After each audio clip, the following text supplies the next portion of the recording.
Assalamualaikum warahmatullahi wabarakatuh.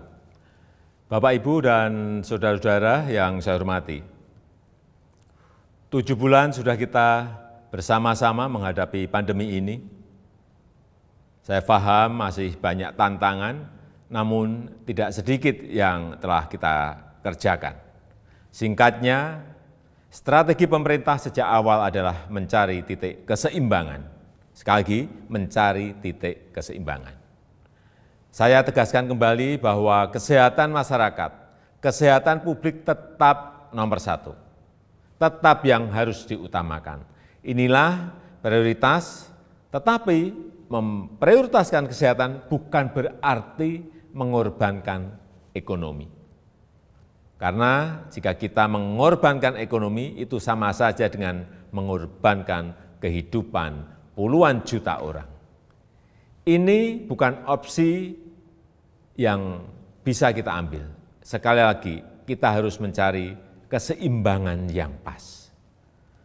Oleh sebab itu, saya dan seluruh jajaran pemerintah selalu berupaya mencari keseimbangan itu. Tidak perlu sok-sokan akan melockdown provinsi, melockdown kota, atau melockdown kabupaten, karena akan mengorbankan kehidupan masyarakat.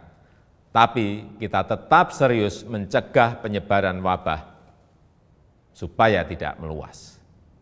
Hasilnya bagaimana? Ini yang terpenting.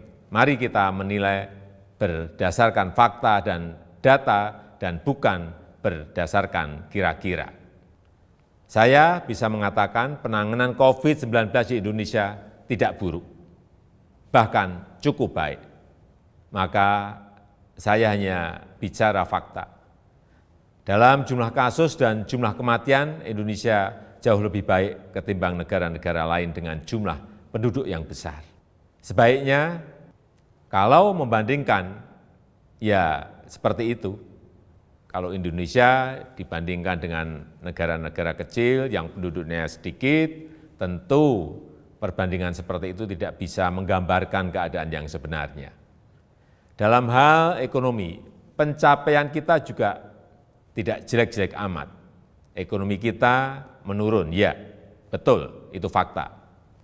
Tapi mana ada negara yang tidak menurun ekonominya? Bahkan ada banyak negara lain yang harus memikul beban ekonomi yang jauh lebih parah. Dibandingkan dengan beberapa negara Asia Tenggara lainnya, misalnya, kinerja ekonomi kita masih lebih baik. Sekali lagi, ini fakta. Ini harus kita ambil hikmahnya agar kita juga tetap optimis, dan tidak kehilangan harapan.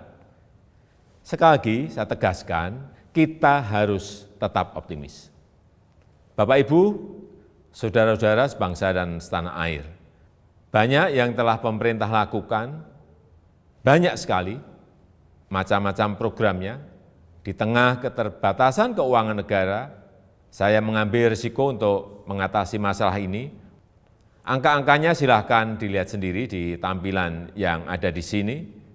Berapa ratus triliun yang kita kerahkan untuk mengatasi wabah maupun untuk membantu warga. Kendati demikian, saya juga belum puas. Saya ingin menteri-menteri lebih baik lagi dalam bekerja, mencari program yang lebih tepat sasaran. Semua harus terus kita perbaiki. Masih banyak kerja keras yang perlu kita kerjakan. Kita harus terus melakukan penyesuaian kebijakan, mencari yang lebih baik. Masyarakat jangan ragu untuk melapor. Menteri Dalam Negeri telah saya perintahkan untuk terus mendorong pemerintah daerah membuka keran-keran aduan atau masukan untuk perbaikan kebijakan ke depan. Setelah 7 bulan, banyak yang bisa kita pelajari dari wabah ini. Misalnya, pembatasan sosial. Saya kira harus kita sesuaikan. Untuk itu saya menekankan pentingnya pembatasan sosial skala mikro atau mini lockdown.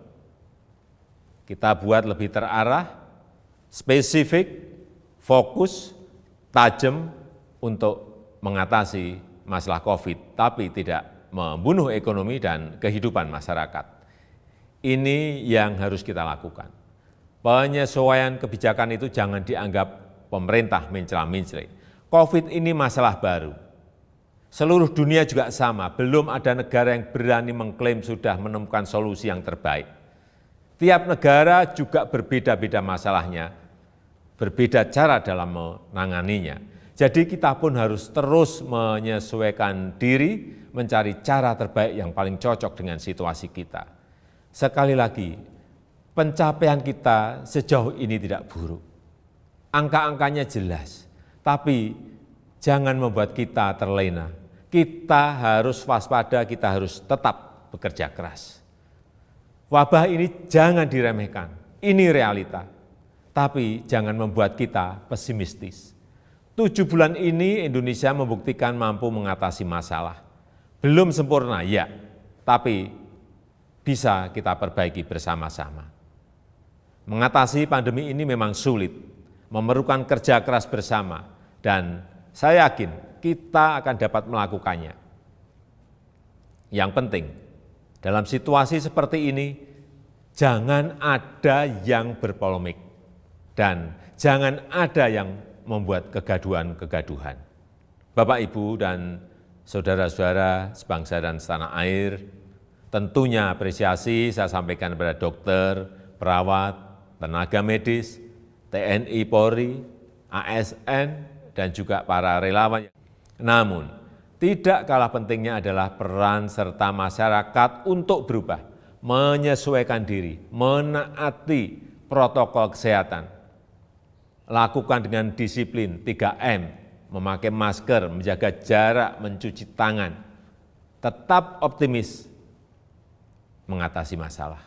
Saya percaya jika kita saling melindungi, saling membantu, saling mengingatkan satu sama lain, kita akan mampu melalui masa-masa sulit ini.